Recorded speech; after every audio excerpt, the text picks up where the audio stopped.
Bienvenue dans le podcast Kilo Émotionnel, le podcast qui t'aide à décoder les vraies raisons qui te poussent à trop manger. Je suis Johanna Verdi, coach de vie, auteure du guide Mon cahier Kilo Émotionnel, créatrice du programme Déjeuner en paix et moi-même ancienne mangeuse compulsive.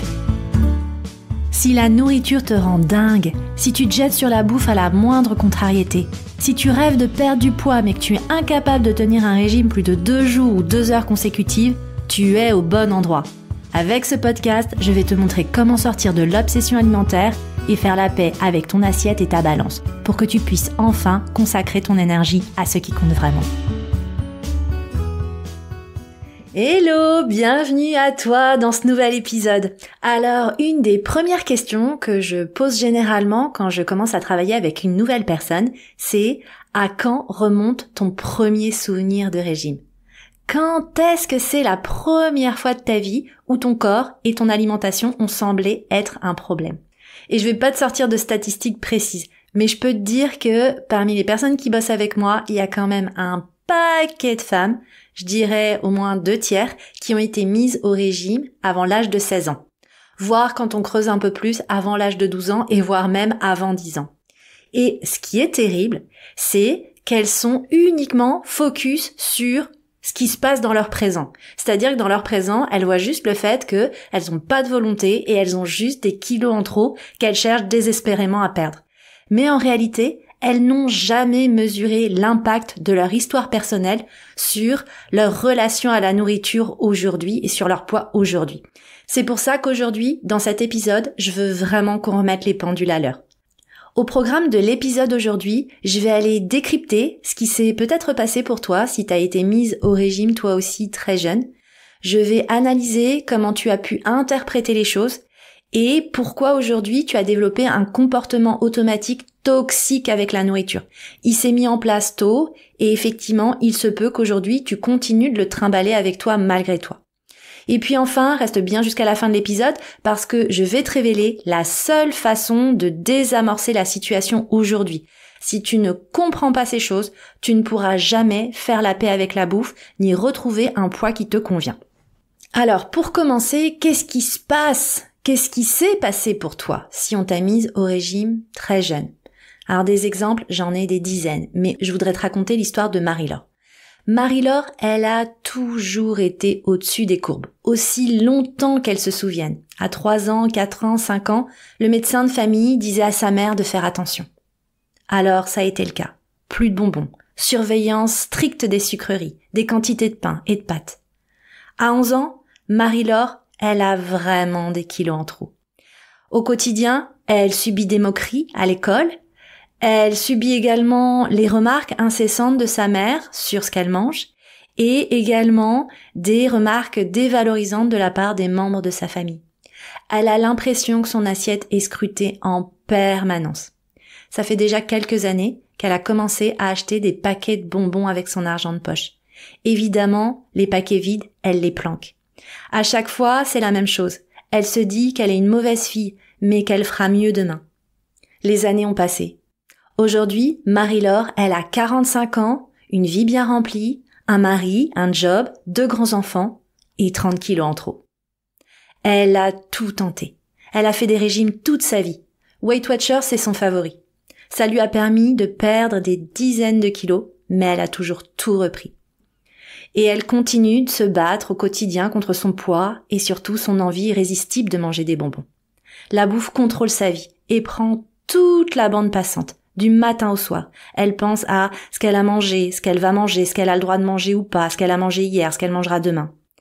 Et le comble, c'est que sa mère continue de lui faire des remarques. Le poids, c'est définitivement le combat de sa vie, une lutte perpétuelle et incessante, un combat qu'elle commence à désespérer de gagner. Tu te reconnais dans l'histoire de Marie-Laure ? Toi, à quel âge t'as été mise pour la première fois au régime ? Et à quel âge, pour la première fois, on t'a fait des remarques sur ton corps et ton poids ? Quel âge est-ce que tu avais ? Quel âge tu as aujourd'hui ? Du coup, fais le calcul. Ça fait combien d'années ? Combien de décennies ? Tu vois, pour Marie-Laure, l'histoire toxique, elle tournait en boucle dans sa tête depuis plus de 4 décennies. En réalité, ce qui s'est vraiment passé, c'est la situation suivante. A, t'as un émetteur. L'émetteur, c'est généralement un médecin, une infirmière ou quelqu'un du corps médical qui n'a généralement aucune compréhension du comportement alimentaire et des conséquences de la restriction. Ce sont des personnes qui se fient simplement à des courbes théoriques. Je rappelle que même les médecins qui ont de très nombreuses années d'études n'ont qu'une formation basique en diététique. Et d'ailleurs, parmi les participantes de mon programme Déjeuner en paix, j'ai systématiquement des médecins généralistes et là, pour te dire, j'ai même une anesthésiste et un chirurgien, une chirurgienne. Donc tout ça pour te dire que faire partie du milieu médical, finalement, ça ne te donne que des clés vraiment basiques sur le sujet de la gestion du poids. Ces personnes, ce qui se passe aussi souvent, c'est que elles ont pu projeter leur propre grossophobie sur leurs patients. Et d'ailleurs, cette grossophobie dans le milieu médical, on en parle régulièrement aujourd'hui, c'est un sujet qui est de moins en moins tabou et qui malheureusement continue d'exister. Et voilà, il y a quelques décennies, c'était vraiment monnaie courante. Donc, tu as ces personnes, ces professionnels du monde médical qui alertent les parents, donc évidemment, ça part toujours d'une bonne intention, la santé des patients, mais sans se rendre compte des conséquences dramatiques. Et en face de cet émetteur, tu as B, un récepteur. Et ce récepteur, c'est généralement les mères. La réalité, c'est que beaucoup de mères sont angoissées pour déjà le bien-être de leur enfant, le fait d'être une bonne mère, de bien élever leur enfant, et surtout, elles sont angoissées par leur propre relation à la bouffe et à leur poids. Et j'ai d'ailleurs consacré tout un épisode sur le sujet de la transmission générationnelle, c'est l'épisode 10, pour t'expliquer à quel point, quand tu viens d'une famille où le sujet du poids est compliqué, c'est sûr que c'est une patate chaude qu'on a encore plus tendance à te transmettre malgré toi. Donc, cette simple, on va dire, alerte, sonne comme une alarme tonitruante chez ce récepteur que sont les mères. Le résultat, ce sont des mises au régime dramatiques et injustifiées. Parfois, avec le recul, on se dit qu'il y avait carrément pas de surpoids et vous êtes nombreuses à me dire à quel point quand vous revoyez les photos, vous vous trouvez juste parfaite, vous n'aviez absolument aucun surpoids et aucune raison d'être mise au régime. Parfois, il y a effectivement pu avoir un léger surpoids avéré, mais ça peut aussi être dû à des effets dus à la croissance ou à la puberté. Mais la réalité, c'est que ce qui se produit le plus souvent, c'est des événements marquants et hautement traumatiques, qui sont passés inaperçus. Et je te parlerai bientôt dans un futur épisode de Laurence, qui à l'âge de 4 ans est passée en quelques mois de 12 à 22 kilos, sans que personne se pose la question de ce qui s'était passé. En réalité, son grand-père avait commencé à abuser d'elle. Qu'est-ce qu'on a fait? On l'a mise au régime. Mais je voudrais te parler aussi de Cécile, qu'on a mise au régime à 11 ans. En fait, elle subissait du harcèlement scolaire depuis plusieurs mois. Je te parlerai aussi de Coralie, qui a pris du poids à l'âge de 3 ans et qu'on a mise au régime. Ses parents venaient de divorcer. Et il y a aussi Anne-Sophie, qui de la même façon a pris du poids à l'adolescence. Et en fait, ça corrobore juste avec le décès de son grand-père, une personne qui était tellement importante pour elle. Bref, des causes émotionnelles et psychologiques qui ne sont pas du tout prises en compte. Et pour moi, le problème, c'est que depuis le début, on a pris le problème à l'envers. On te dit que t'es trop grosse et qu'il faut que tu maigrisses, mais on t'a jamais demandé pourquoi tu avais grossi. En réalité, A, l'émetteur, ça aurait dû être toi. Et B, le récepteur, ça aurait dû être tes parents et ta famille. Mais malheureusement, ça n'a pas été le cas. Résultat, comment est-ce que toi, tu as vécu la situation et comment tu l'as interprétée? En fait, t'as intégré depuis le plus jeune âge vraiment des croyances toxiques et limitantes sur toi-même, les autres, la vie. La première, c'est « je n'ai pas le droit d'être moi-même ». Ouais, il y a quelque chose qui va pas chez moi. Je suis différente des autres. Je suis trop grosse. Je suis pas comme il faut. Je suis trop grosse et il faut que je maigrisse. J'ai pas le droit d'être moi-même. La deuxième chose que t'as intégrée, c'est que l'amour n'est pas inconditionnel. Non, l'amour il est conditionnel et il est transactionnel. Pour être accepté et aimé, il faut que je maigrisse. Alors souvent on me dit qu'il y a une partie de moi qui va bien, mais l'autre non. En général on me dit « Ah, tu as un si beau visage, si seulement tu perdais du poids, tu faisais attention, tu perdais du ventre, des fesses, des hanches. » Donc tu commences à morceler ton corps. Ça instille en toi que manger c'est mal, qu'il faut diaboliser certains aliments. Et on te traite différemment au quotidien. Tes frères reprennent des pâtes, mais toi t'as pas le droit. Il y a des frites pour les autres, mais pour toi c'est haricots verts. J'ai même une de mes clientes qui m'a raconté que dans les années 70 ou 80, elle avait carrément dû suivre un programme diététique à la cantine. C'est-à-dire que, concrètement, elle ne mangeait pas la même chose que les autres enfants, elle avait un plateau différent. À chaque fois que tu manges quelque chose, on te dit « T'es sûr ?» À chaque fois que tu veux te resservir, on te dit « Non, sois raisonnable, fais attention. » Et à chaque fois que tu perds du poids, on te félicite. Donc, ce que tu intègres, c'est que grossir, c'est être une mauvaise fille, et maigrir, c'est être une bonne fille. Et comment tu interprètes tout ça aussi? Par le fait que tu peux pas faire confiance à tes sensations alimentaires. On les bousille complètement. En contrôlant ton alimentation, on t'empêche clairement de connecter à ta faim et à ta satiété. On te dit que tu ne peux pas te faire confiance, ta mère sait, le docteur sait, l'infirmière sait, mais toi, tu sais pas. Et comme on crée la restriction, des aliments interdits comme les bonbons par exemple deviennent littéralement irrésistibles. Du coup, t'en manges, tu te jettes dessus comme une junkie et ça devient vraiment une prophétie auto-réalisatrice. En effet, c'est la preuve que t'es incapable de résister et donc tu penses qu'ils ont raison et que tu peux pas te faire confiance. Donc tu vois, ce qui s'est passé en toi, c'est qu'on a instillé depuis le départ une mauvaise image de toi, tu te retrouves aussi plus sensible au regard, au jugement, t'as une faible estime de toi et tu te réfugies dans la bouffe dès que tu ne te sens pas vu, pas aimé ou pas respecté. Et d'ailleurs, avec les copains au collège, au lycée, c'était pareil. Si tu recevais des moqueries, pour toi, c'était encore des prophéties autoréalisatrices. Les autres ont raison, je suis moche et grosse, faut que je maigrisse, donc tu te retrouves comme ça enfermé dans cette boucle destructrice. Et on pourrait se dire que t'as grandi, aujourd'hui t'es une adulte, t'as peut-être 30, 40, 50, 60 ans. Tu dois être capable de tourner la page du passé. Mais la réalité, c'est que toutes ces blessures, tu continues de les traîner à l'âge adulte. Ça a des conséquences évidemment sur ton poids. Peut-être qu'aujourd'hui, tu es dans une situation de réel surpoids, voire d'obésité. Ça a des conséquences sur tes sensations alimentaires qui sont complètement déréglées et vous êtes nombreuses à me dire « Joanne, en fait, je sais plus si j'ai faim, pas faim, quand j'ai faim. » Enfin, ça devient vraiment super compliqué alors que pour moi, avoir faim, ça devrait être aussi évident que avoir envie de faire pipi, en fait. Tu devrais pas vraiment te poser la question. Mais pour toi, tout ça, c'est bousillé. Ce qui est bousillé aussi, c'est ta relation avec les aliments. T'as tendance à étiqueter la nourriture, à diaboliser certains aliments. Et t'es vraiment enfermé dans ce cycle infernal restriction, compulsion alimentaire.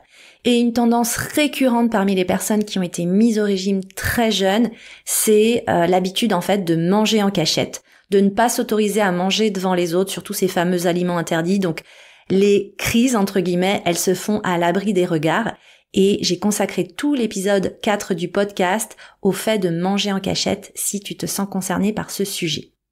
Donc tu vois, tout ton comportement alimentaire, il continue d'être impacté aujourd'hui. Et puis au-delà de ça, toute, on va dire, ta sensibilité, ta capacité à encaisser les événements de la vie, les remarques, tout ça aussi c'est impacté. Puisqu'aujourd'hui, t'as une très faible estime de toi, puisqu'aujourd'hui, en fait, tu donnes la priorité au regard des autres, à l'avis des autres, t'as peur du regard des autres. Dès que quelqu'un, en fait, te regarde, en fait, t'as aussi tendance à surinterpréter. T'es persuadé qu'en fait, ce qu'on scrute, c'est toi, ton corps, tes bourrelets ou ton assiette. Et t'as une grande anxiété et une grande inquiétude sur ton apparence. Et d'ailleurs, quand tu dois retrouver ta famille ou des amis d'enfance, c'est souvent compliqué. À l'intérieur de toi, t'es toujours cet enfant blessé, qui est dans l'attente de la validation, du compliment. T'es toujours dans l'attente, finalement, d'une forme d'amour et d'approbation de personnes importantes comme ta mère aussi d'ailleurs, si elle a été impliquée dans le processus. Et d'ailleurs pour la blague, ce qui se passe aujourd'hui, c'est que souvent elle te balance encore des pics régulièrement sur le sujet de ton poids. C'est ça qui est fou, c'est que finalement le schéma ne s'arrête jamais. Et d'ailleurs je vois même des participantes à mes programmes dont la mère est décédée, mais qui continuent d'entendre les petites phrases et la petite voix de leur mère sur le fait de faire attention, être raisonnable ou voilà, d'autres phrases de ce genre. Donc au final, la clé pour désamorcer cette situation dans laquelle t'es englué, c'est vraiment de comprendre juste ça en fait, que t'as pas un problème de poids, mais que t'as un problème aujourd'hui à trouver ta place et à t'autoriser à être toi-même. Et pour le vérifier, il suffit de faire un test. Je t'ai préparé 3 questions que tu vas pouvoir te poser. pour voir si t'es concerné. La première question, c'est est-ce que c'est difficile pour toi de vraiment dire ce que tu penses et t'affirmer au quotidien? Et j'ai envie de dire de façon saine, parce que pour beaucoup c'est difficile de le faire tout court. On a tendance à plutôt aller dans le sens du vent. On a peur de dire non, on a peur de heurter les autres, on a peur de vexer. Donc c'est difficile pour nous de nous affirmer. Mais je sais que pour d'autres personnes aussi, tu peux avoir tendance à tout envoyer valser, à envoyer les gens bouler. Tu vois, il y a cette côté, ce que j'appelle vraiment cette phase adolescente où tu dis non mais vous me faites chier, vous me faites chier, ok? Donc envoyer tout bouler comme ça montre aussi à quel point t'es ultra sensible sur certains sujets. Donc c'est pas normal non plus, voilà. Donc est-ce que pour toi tu te reconnais dans cette situation où t'as du mal à vraiment t'affirmer et dire ce que tu penses d'une façon saine? La deuxième question, c'est est-ce que tu as tendance à te prendre la tête avec ton apparence, ton look, ta coiffure avant de retrouver des gens? Et la troisième question, c'est est-ce que tu penses que tu seras plus aimé, plus apprécié, plus admiré quand tu auras perdu du poids? Si tu as répondu oui à ces 3 questions et si tu te reconnais, écoute, c'est là-dessus que tu dois travailler tout simplement sur ta capacité à prendre ta place, retrouver confiance en toi, t'affirmer et reconnecter avec ta valeur. Et franchement, je t'en supplie, ne te réinscris pas à Weight Watchers parce que honnêtement, ça sert à rien. Si tu as aimé cet épisode, s'il a résonné en toi et si tu as envie de soutenir ce projet de podcast, c'est tout simple. Il te suffit de laisser des étoiles sur Spotify. Donc tu vas sur les 3 petits points et tu peux du coup noter cette émission. Tu peux aussi laisser un commentaire sur Apple Podcast ou sur ta plateforme d'écoute préférée. C'est ce qui permet de soutenir l'émission et de mettre les épisodes en face des oreilles de celles et ceux qui en ont le plus besoin. Et moi, je te retrouve la semaine prochaine. On sera en plein mois de mai. Je sais que c'est le mois des ponts, des week-ends et je sais que vous êtes nombreuses à appréhender justement de partir en week-end et de manger n'importe quoi. Donc le prochain épisode aura justement pour but de t'aider à profiter pleinement de ces beaux week-ends de mai sans te prendre la tête et sans prendre un gramme. Je te remercie pour ta présence et je te donne rendez-vous au prochain épisode.